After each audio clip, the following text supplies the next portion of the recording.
The worst away team versus Spurs, the worst home team. Naturally, we blink first. It's Spurs physics. 2 negatives make a negative. Bergvall got shouted at like he was the kid who just gifted the opposition a goal. Vic. Turns out he wasn't observing the players' little ritual of leaving the pitch at halftime in a group. I don't know if that's to take the booze collectively. Is it just another barrier between players and fans?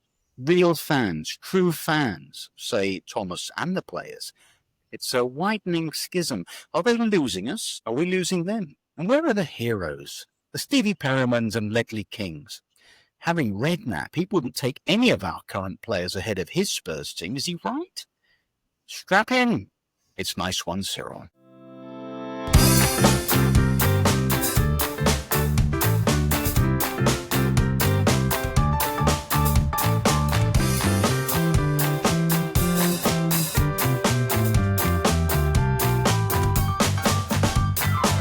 Nice One Cyril.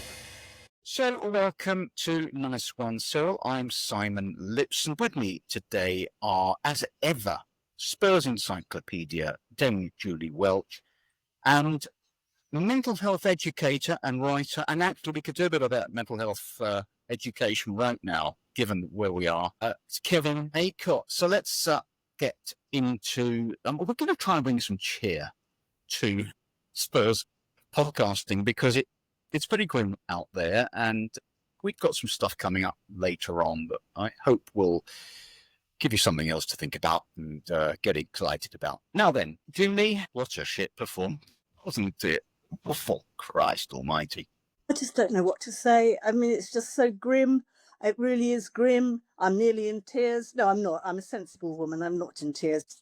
I can't believe it. It was just so awful. And all I can say is the only thing that I respected about it was Vic actually had the stones to stand up and sort of defend himself at the press conference.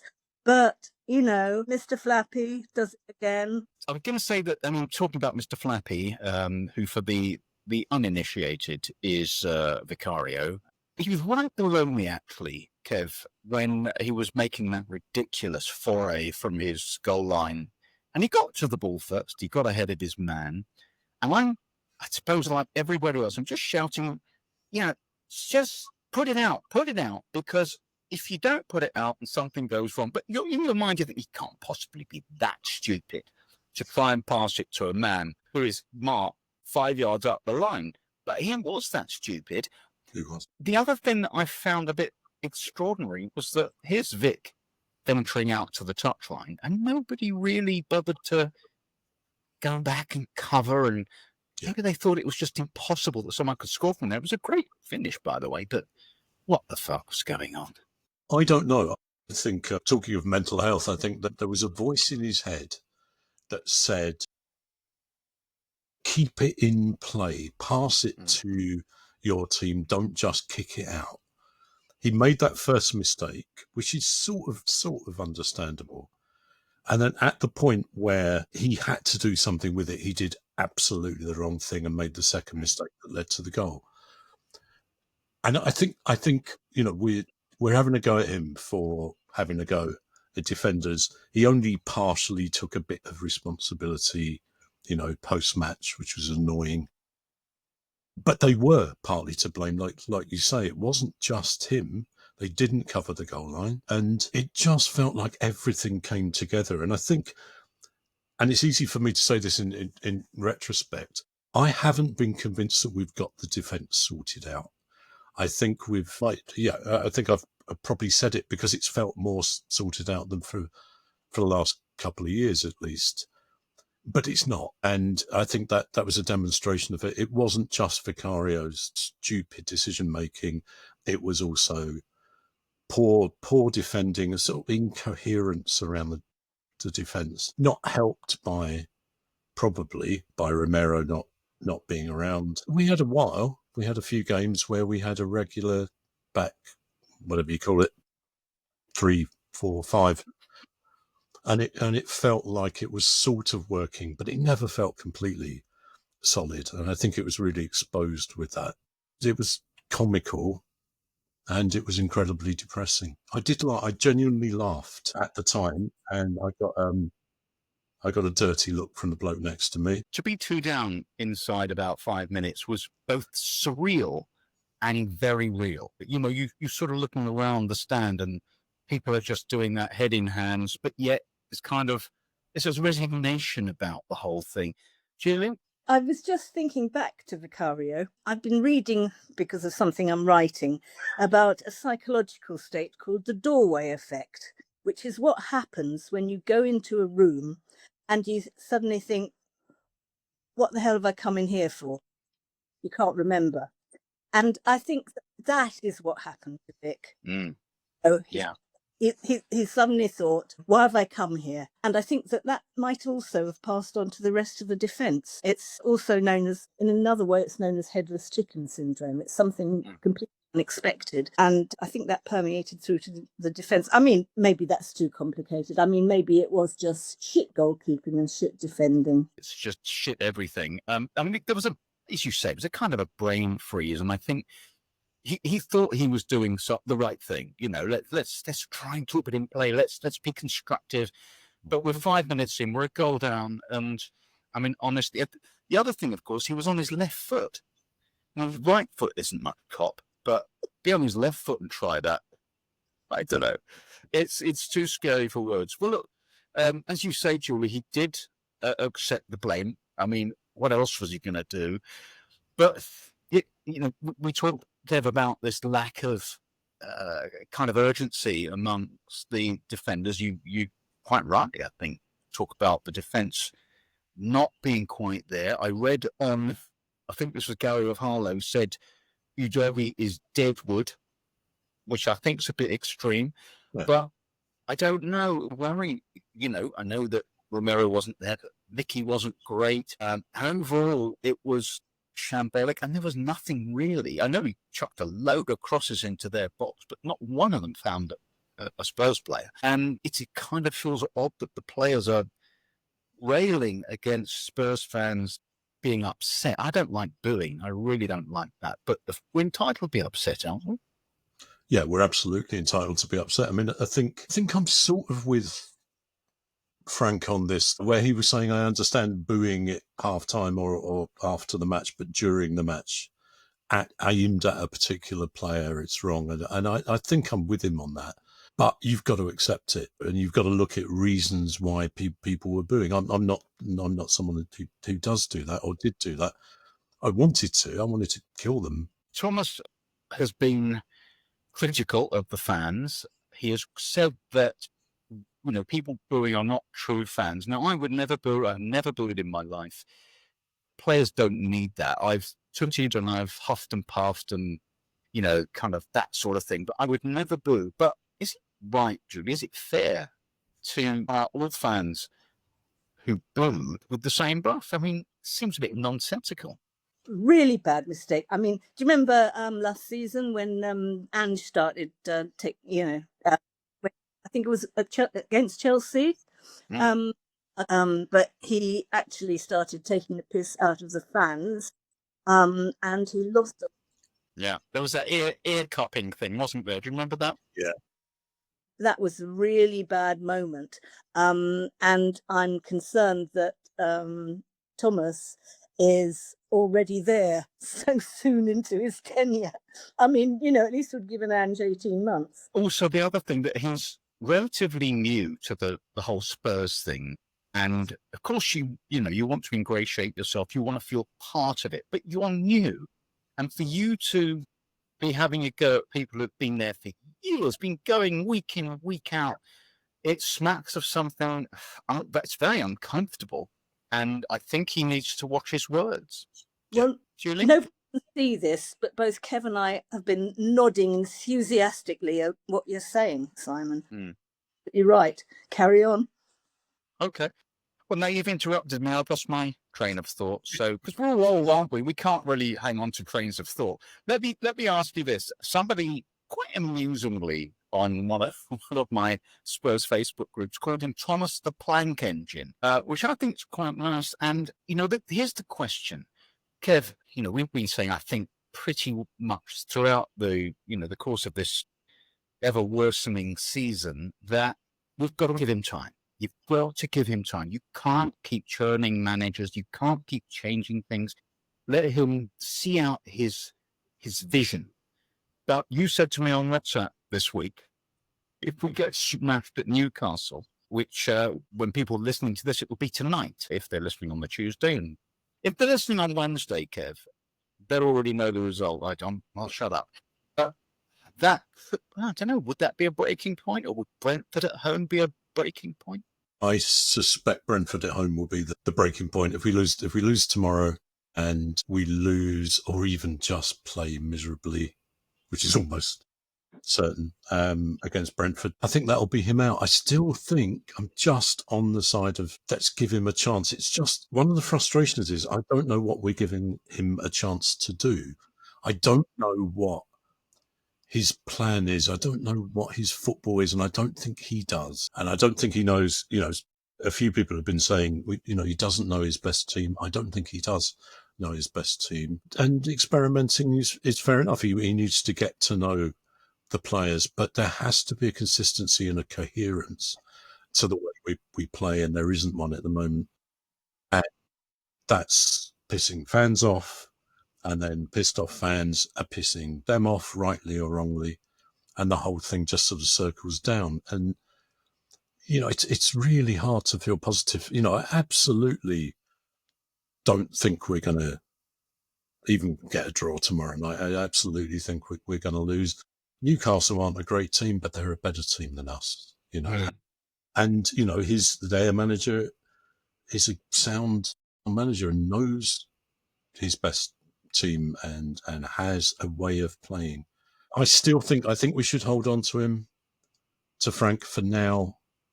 I think if you ask me next Monday and we've lost those 2 matches, I'll be saying he does need to go. I suspect he'll go anyway, because I think the politics are interesting. We don't really know what they are. Levy was this sort of focus. I saw him referred to today as the iconic Daniel Levy, and I thought that's one of those words that's overused, but I never thought it would be used in relation to him. But, you can imagine them going, as Frank was a Levy decision, he got it wrong, we're the new people, we're going to go for someone else, and we're going to some money in. I heard some quite interesting chat about this on another pod, and I shouldn't listen to other podcasts, obviously, but I do just occasionally. And they were saying that, and I think this was a really good point, that when the booing started, and it was clearly directed at Vicario, and it was briefly, to be fair, it probably got 3 or 4 boos for his next 3 or 4 touches. But had Levy still been there, they will just be shouting at Levy and saying Levy out, right? He became a very much this focal point of all that disgust and hate and all the rest of it. Now he's not there anymore. Where do you put this disenchantment? I mean, really, he's gone. So that's it. Levy's gone. Now we're getting, but what about his fucking legacy? That's what we're struggling with right now. But really, it's no good looking back. We've got to start looking forward. We've got a new manager. We've got a couple of young players. You can't keep, going back to this Levy blame culture because it doesn't achieve anything. Well, what concerns me is that although Levy has gone, the culture of the club hasn't changed at all. I mean, I thought when, the younger members of the Lewis family came in, that they were going to sprinkle stardust over us. They were interested in winning things and stuff like that. But, it's just the same, isn't it? Reverting to Frank, you're right. He was a Levy appointment, and that absolutely typical Levy appointment, probably, somebody, a chairman or an owner with more vision and more willingness to spend money would have been able to prize Oliver Glasner away from Palace, for instance. And he would have been the I would really have liked to have seen replace Ange, because he knows what he's doing. But we got Thomas Frank, who his backstory, his track record is very good, but he was able to build his own team season after season. And so he coped very well with that. He did very well with that, but he seems unable to cope with a sort of random assortment of players. I mean, we've talked about this before, that each new manager who comes in has to deal with the crop that the last manager sacked had been provided with, and he doesn't have the nous to deal with it. And I just think, I don't know if they respect him. I mean, obviously nice guy, all that sort of stuff, but I've gone on about this before. I wonder whether the fact that he's never played, serious football, and he's not that young, he's got that sort of cool dad shtick, which if I was a young footballer, I would think was a bit naff. I just don't see it. I've stopped seeing it. I mean, his first few games, I thought, oh, right, that, good decision, great. And it's just gone downhill from there. And I think he's the victim of this, the outturn culture. I mean, nobody just walks into a new club and turns it around, because we're dealing with years and years of failure, of underachievement. And yet we won a cup last season. The more you think about it and the more you look at the evidence, the more it looked like an absolute fluke, an absolute one-off. So for him to come in with largely the same squad of players, there's a couple of new players in, and for us to expect him to turn it around, from shit to gold, it's not going to happen, is it, Kevin? And at the same time, it's difficult to discern any kind of structure, any kind of tactical kind of solidity, something we can grab hold of that says, yeah, look, we're not doing it yet, but we stick with this guy, and maybe we'll. I mean, I'm sorry, just to embellish that. Well, there were some green shoots, weren't there, against Paris Saint-Germain? On reflection, I think they just tried. They knew they could beat us, whatever happened. But he then tried much the same trick against Fulham, and it went to hell. And you just think he's just floundering. He's floundering. He's floundering tactically and strategically, I think, at the moment. And it doesn't worry me. I'm sort of, I feel myself veering towards where you are, Julie, with this, that, I was absolutely 100% sure, even if we'd lost the first half dozen matches, I'd still would have been sure, no, this is the right decision. And now there's something about the relationship with the players that's worrying, and obviously the relationship with the fans. There was a small part of me when I saw, I think it was an interview from yesterday, when he was standing up saying, basically, you're not a good Spurs fan if you boo during the match. There was part of me that quite admired him for that, because he wasn't doing the Mr. Nice Guy, and he wasn't doing the politically correct thing, which would have been to be far more diplomatic. So there was, just that part of me just thinking, okay, well done. There's a sort of toughness, even if you're wrong, there's a sort of toughness there. And that sort of, there's something positive in that potentially. I don't know. He doesn't have that sort of record. But I was thinking, Wenger or Mourinho or various other people were sort of on the periphery of football and became very, very successful managers relatively early in their sort of management careers as well. I don't know. I'm desperately trying to hold on to something positive, because this also feels like this is not just about Frank or the fans or this squad. It's something rotten at the heart of the club. That was not just Levy. I think this were hiding behind Levy up to a point as well. We've got 25 odd years of neglect that wasn't just Levy's neglect. Yeah. It's just sort of rotten at the core. I was watching Thomas Frank throughout the match, because the dugout is kind of just below me to the left, and he was gesticulating and, doing the hands of going everywhere, and shouting and screaming and looking at players and trying to attract players' attention. And I don't know if this is confirmation bias, right? It might well be. I didn't see anybody look at him or respond to him. And now, it may be that players rarely do. I mean, they probably rarely do anyway. They just think, shut up, don't give me an earful, let me do my thing. As I say, maybe I was seeing what I wanted to see, but what I what seemed to confirm to me that they're not buying into him. They're not taking enough notice of him. They don't believe in the things he says. And Julie, he did say after the match something about, we're going to carry on doing what we believe in, right? What the fuck do we believe in? Mate, is it just him? I think that's just, hot air, basically. One thing does occur to me. The 2 seasons before of having a manager who was a sort of great, big, sarcastic, snarling bastard, you'd respect a guy. And suddenly, they've got this kind of Fotherington Thomas chap who is just completely different. I think that for all Angie's faults, they probably did respect him as a man. Yeah. Who didn't need to be crossed, and I don't get the impression that they think of Thomas Frank in the same way. I still think Thomas Frank is trying to be down with the kids too much. It just doesn't. He's the archetypal, putting his arm around everybody, and was the archetypal, players and me. We don't, never the twain. You just do what I tell you. None of that worked, of course, but certainly this isn't working. I wanted to ask you, there was an interesting bit of film that came on to, was it Lee Brown, who came up with it on our WhatsApp this week, in which the great Harry Redknapp, who, God, would we have him back now? Harry Redknapp was comparing his best team to our current team, and he's doing all that Harry Redknapp stuff on that. I don't want him. He's smashing, boy. I don't want him. And he was comparing. That was a terrible impression. He was comparing.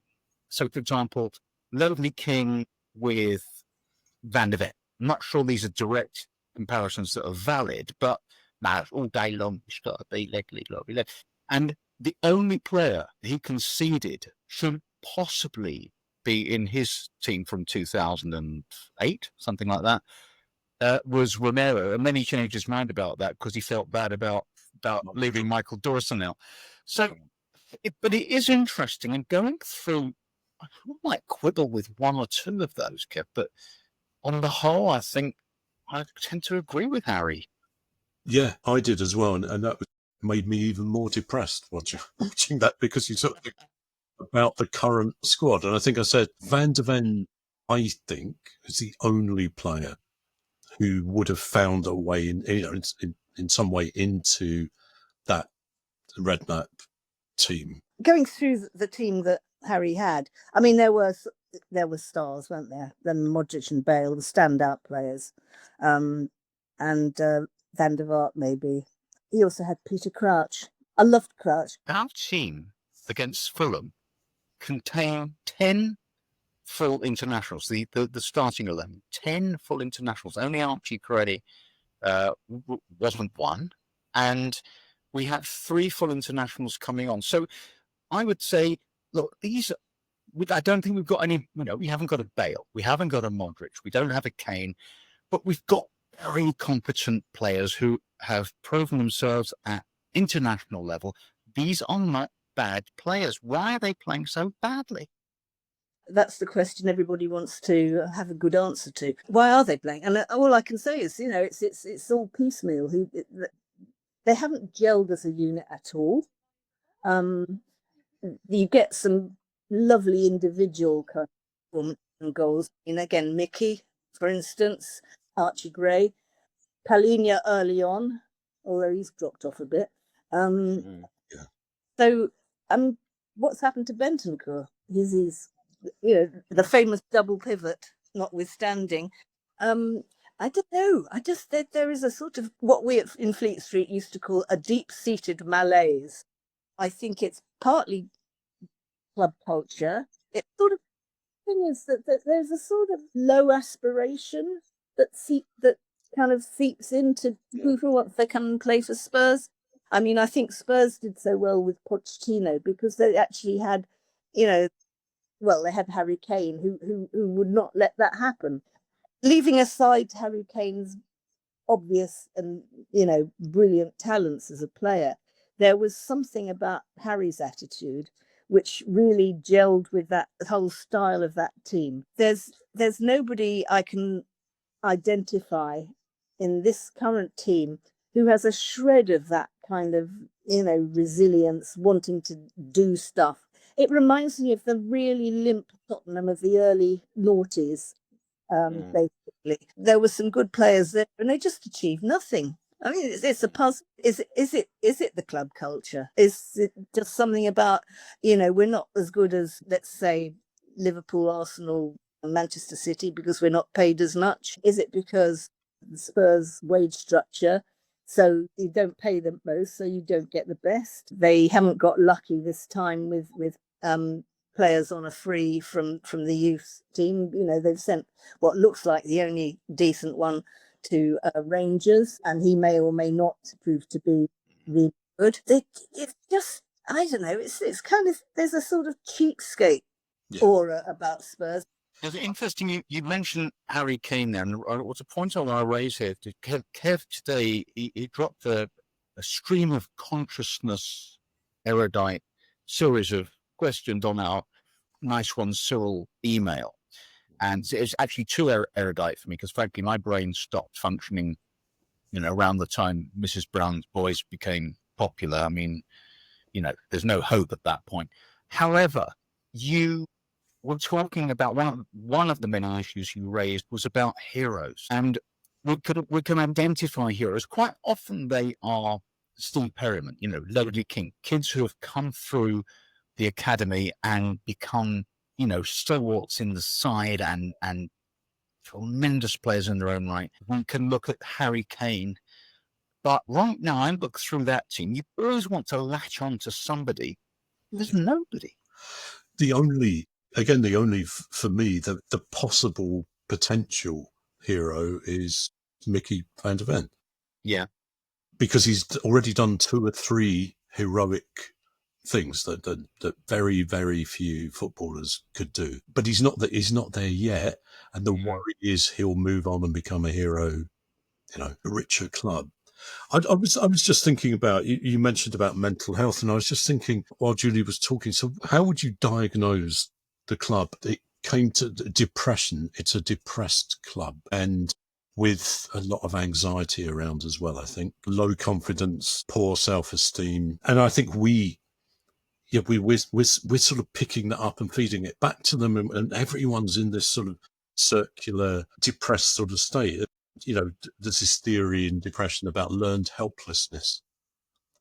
And that's what it feels like, and I think our response to going 2 down in 6 minutes was a sort of helpless one in a way. There was booing, but most people didn't boo. Most people just sort of collapsed. So there's something really wrong. And that, I think that depression has been there long, long before Thomas Frank and long before Postecoglou, actually. Yeah. But it hasn't been quite as exposed as it is now. It's almost like we've been pretending not to be depressed. Yeah, it's the interesting, that's great points. And I think with fans, right? And this is a podcast for fans by fans. It's determinedly unanalytical. This is how we feel, right? And that's the key element, isn't it, Julie? We feel Tottenham Hotspur. It's emotional. We're attached to this entity, and we have these wonderful memories, and rose tinted. We think about Stevie Perron, we think about Mackay, we think about Bale and Modric, and all of those things attach you to a club. But the club is run by a business, and I think, and it's probably true of most clubs these days, businesses don't give a shit about sentimentality. They don't give a shit about emotional attachment. They give a shit about profit. And are we gradually becoming, kind of being torn away from this thing that binds us, that means so much to us? I think you and Kev are both absolutely right. I was just thinking back about our absolute euphoria when we won the Europa League. And I thought at the time, you know, there's going to be a terrible come down after that. It's like postnatal depression. I think. You're right. The club just doesn't give a shit about us as fans. You know, as long as we pay, as long as the seats are filled. I think the attendance against Fulham was something like 60,000, something like that. So pretty good. I don't want to be anti-progress. It's a fantastic stadium, but it's now become all about the stadium and the go-karting track and everything you can do in the stadium except, you know, win football matches. I think that's got to a lot of us. I mean, remembering sort of great teams of the past, the 80-81 team to the 2016-17 team, moving from the Lane, which brought us a wonderful stadium after 2 seasons of grimness at Wembley. That seems to have been where everything has just sort of gone to shit, basically. I mean, I can't shit, but it's been sort of comedy Spurs from then. You know, the changes of manager, the disappointments, the losing in finals, all the jokes which bring us together. Like, oh, you know, at least we're not going to have Ryan Mason as interim manager this time. That kind of binds us, but it shouldn't just be that. All our humour is, I was just thinking the other day, it's all black humour, isn't it, at the moment? It is, yeah. I mean, are other clubs like that? I don't know. Well, sometimes I go and venture onto other clubs' X feeds, you know, and see what are their fans saying. And sometimes, even last season, I'd go onto Liverpool's feed and they say, "Oh, fucking hell, you know, Curtis Jones is shit," and we're thinking this team is beating everybody, and they've only got time to talk about Curtis Jones being shit, and lots of other players are getting hammered. You know, Man United fans hammer their players, and even Man City. Christ Almighty! It's quite an education to have a look at other feeds. I think it's a fan thing that we feel entitled to both love and hate and criticize our teams. But I think it's this disconnect right now with us. Right, this is our problem. I just want someone to love, and I'm I've been trying to make a sort of love relationship with Tell. I'm sort of trying to make it. You love your Mickey, don't you? Love your Mickey. Go with his sensible haircut. And Kev, it's interesting because actually fans, it isn't just about connection, because we had Glenn Hoddle as our manager, and we wanted him out quite quickly because he was a pain in the arse, and he's a Spurs legend. I love Glenn as a player. Not much else besides that, but we were always looking for something that draws us back. I went to the match, and I always go, right? I always go to the bloody match. Now I go with a slight sense of dread, and I can sit there almost unmoved by the calamity unfolding in front of me. And I don't know whether that's me disconnecting, or is it me just getting older and it doesn't matter as much? I don't know. What's your sort of current status emotionally with the club? I mean, I think for me, there's a bit of both. There's something about getting older and maybe less in love with the club, regardless. I don't know, because at the same time, I feel like I'm passing this on to the next generation, to my grown-up children. I feel guilty about that. I feel guilty that I've passed it on to them, because it upsets them as well, and I feel somehow responsible for that. But it's also something that the club is doing to us. And I had a conversation this afternoon with a colleague who's a Derby fan, and he was just talking about the owner. The Derby owner is a lifelong Derby County fan, local man, made a lot of money, and is putting it into the club. And the way he talked about the club was so different to the way we talk. They've had a reasonably good start. They won 5 in a row, then they lost at the weekend. But he sort of immediately went, they lost at the weekend, and the but was, but we're together. There's something about the fans and the owner being together. And I envied him, and I just thought, right now, I'd rather be a Derby County fan. Yeah. and I wish I could find a way to do it, but it's not. I know it's not going to happen. And it's not a serious desire, but it would be nice to feel part of something that that's cooperative and together. I wonder if we're kind of too big, so that this is now this huge corporation. And the days when we had a nice dinky 36,000 capacity stadium that was a bit falling down, and all of that stuff, and you kind of walked up to the ground, and the smells and the sounds had this great sort of resonance where it meant something. I still think back to the UEFA Cup final, and Parks made the save, and Danny Thomas missed the pen, all that stuff. But there's nothing, even when I think back to Bilbao, let's face it, Julie, we hadn't won a fucking thing for 17 years, and was just relief. It wasn't. I haven't thought about the match since. Whereas I can think about the 81 Cup final. We talked about Tony Galvin's contribution to that final. I can think about, Gazzagli's knee. I can think about lots of different, even Alan Nielsen scoring against Leicester after we had Justin Edinburgh sent off. All of that means something. I'm struggling to connect with the women Bilbao. I'm struggling to connect with this club right now.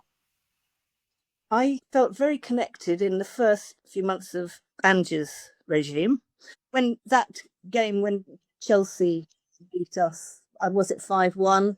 And Van de Ven did his hamstring, and who I can't remember off the top of my head who got sent off. But all the fans stood up to applaud at the end. They didn't walk out.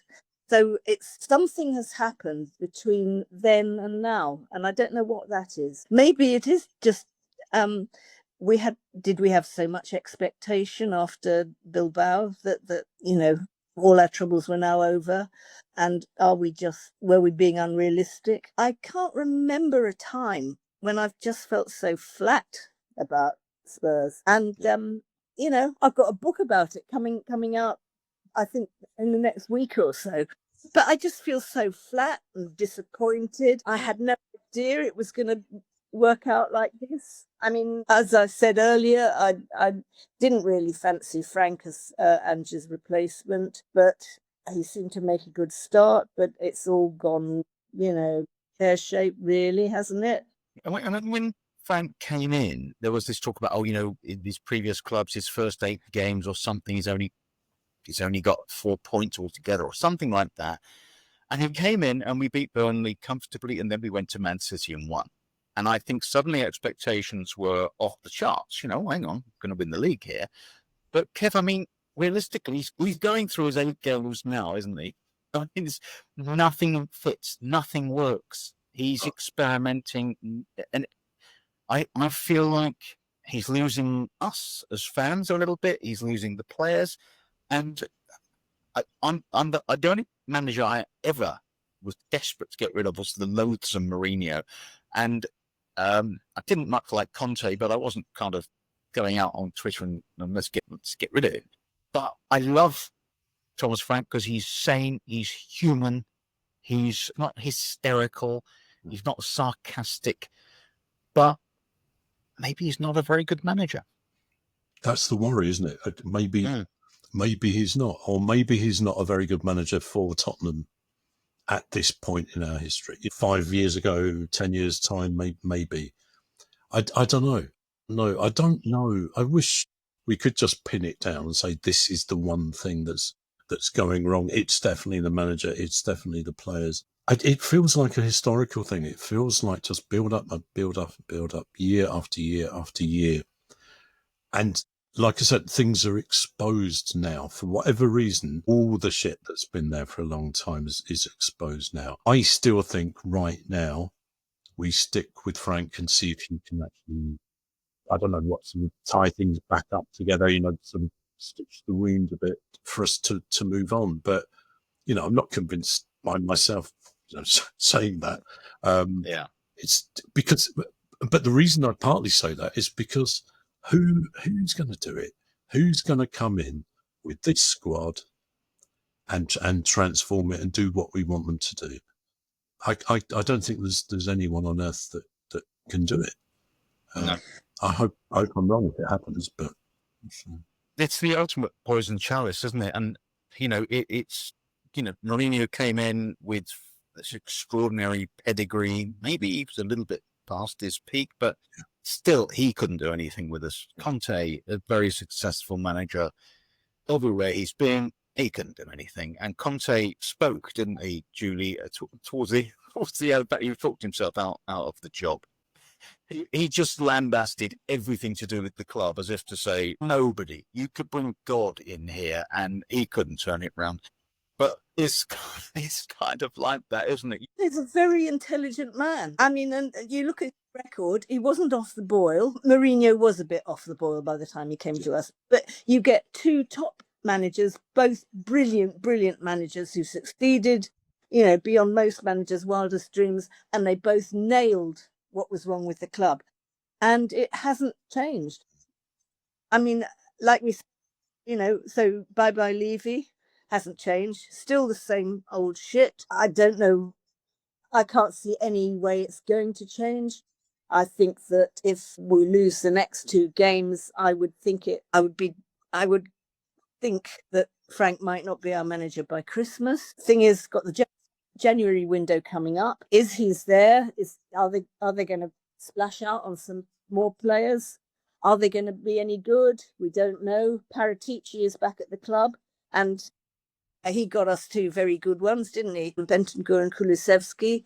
Is Kulusevski ever going to come back? I mean, that's the other question. He just sort of evaporated. It's a terrible combination of circumstances, really. You've got to give Frank that he lost Maddison, before the season actually started, really. No Kulusevski, no Solanke. Those are three key players that fucked up the Eze deal and the Gibbs-White deal, which is true Spurs. Two of the players that were brought in, Xavi Simons and Moani, I don't think they fit. I thought that, Kolo Muani sort of did well against PSG, his old team. Maybe playing against them suited him, but very little else really. And as for Xavi Simons, is it Xavi or Xavi? I don't what. It doesn't matter. At this point, it no longer matters. Yeah, who cares? But it cost a lot, but he's not very good, is he? Really? He looks like a player to me who hasn't found his stride or his rhythm yet. He doesn't know where he's supposed to be in this team. And likewise with Moani, who, again, we've seen glimpses of something really special, but it hasn't nothing's kind of gelled for him. I'd argue the same is true of Kudus, who we were going bananas over at the beginning. Yeah. And he seems to have gone backwards now, although he did score a great goal the other day. Yeah, well, there is that. But again, what help does he have, really? The whole team is not working together. We kind of lack. I know we talked about Mickey van der Ven. You made me smile there because you used his whole name. And I was thinking, is there a point at which players ceased to become our mates, right? So Romero was cutie, wasn't he, when we all liked him? Now he's just Romero, right? He's just fucking Romero. And next he'll just be Donkey, right? I just wonder with Mickey, like we call him Mickey, we don't call him Mickey, and it's his name. He's only 3 games away from being Van der Ven, and likewise Vicario. Look, I like Vuk. Now he's Vicario. We are quite fickle as fans, aren't we? But it does kind of, I don't know. It sort of amplifies the lack of connection with at least one or two players who kind of you could always fall back on, and they're your mates. They're the people who are going to do it for you when the chips are down. Harry Kane, one of our own, Yeah. I try not to call him Mickey. That's the Irish word for penis. So I've been saying Mickey van der Ven. Well, we're learning stuff that perhaps we'd rather not know about. By the time a lot of people listen to this podcast, we'll be getting close to kick off. Others will listen to it after we've been battered. Why don't we just send in 10 kids and what the hell? It's not going to make make any difference to the outcome. Yeah, I mean, I think when it comes to predictions, I think I've did the last 4 matches or something on here. I've actually predicted a win for us. So I think that I'm going to take a cunning approach to this one. We're going to lose. We're going to get hammered 4-1. That I can't remember his name, but he's in my Premier League. Their striker, new striker. Voldemar. I kept thinking Voldemort. Yeah. He will get at least a couple. We'll go 1-up. That's what I'm going to predict. We will go 1-0 up, and everything will seem absolutely fine for about 7 minutes, and then we'll lose 4-1. That long? Yeah. Julie, I tell you what, if I go for the draw, you go for the win, then we've got it covered. I think we'll get absolutely done by an early 2 from Harvey Barnes, and Nick Woltemade will probably knock a third in. I can't see us scoring anything unless Mickey does one of his fantastic gallops from Barrett half. Yeah, it's the classic got a rock and a hard place for Thomas Frank now, isn't it? Because in trying to be a bit more attacking with his lineup against Fulham, and it failed. We were terrible against Arsenal when we were just defending, and likewise against Chelsea. We're up against a team that is, really, they come at you like a fucking tidal wave when they get going at Newcastle. And Kevin, it's which way does he go? Is it the old double pivot and 5 at the back, and Christ knows what? No, I think if I were him, I would go for it, and maybe take a risk, bring a couple of the real young uns in, and just go for it, because I think the Arsenal game proved we cannot hold back a decent team. We made a decent team look bloody good, and I think we'd do the same with Newcastle. I think we should go for it. I don't think we'd be moaning about that after if we lose. Of course, we make rubbish teams look good as well. So we cover the full smorgasbord. Is it stick or twist? What does he do? Yeah, one thing which worries me is, why do we concede so early? I mean, it's I remember Bournemouth, Fulham again. Here we go again. Why do we concede so early? If we can just hang on for 10 minutes, maybe we've got a chance. Well, we're just not capable, are we? It's funny. I was watching some other matches over the weekend and thinking, well, here's an attack. It looks like it doesn't look very promising, and you can see it's not going to result in a goal. When anyone attacks us, doesn't matter where they are on the pitch, I think, well, this is dangerous. This is dangerous, and I know this is typical fan. It's a typical fan response, but actually it is dangerous because we can't defend. We can't keep teams out, and then we go forward. And you think, there's another cross straight onto the head of their centre half. And, Porro was doing that. Kudus was doing it against Fulham. I don't know. Everything just feels very bleak right now. Well, look, I tell you what. Let's. I said to you this morning that we must offer comfort to our fellow. Well, give us something, Julie. Give us something to hold on to. Thomas Frank will have resigned by the time we finish this pod and fill in the gaps. Who's going to take over?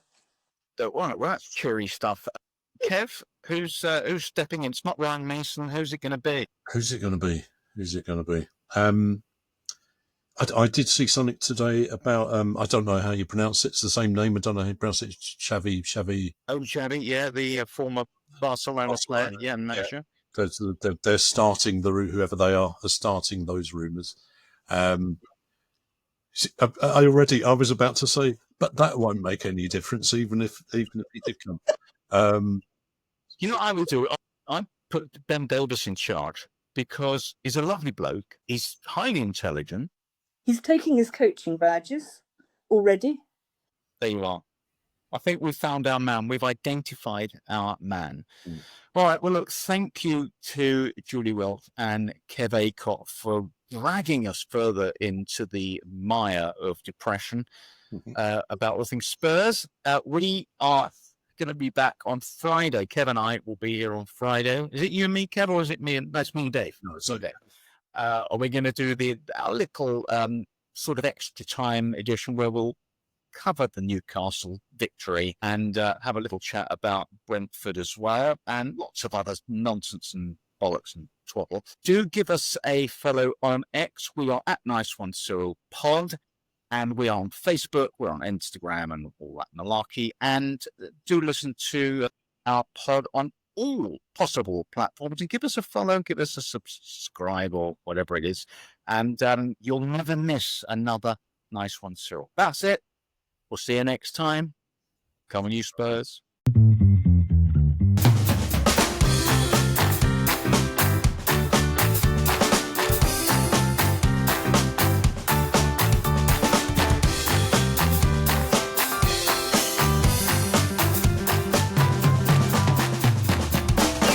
Nice one, Cyril.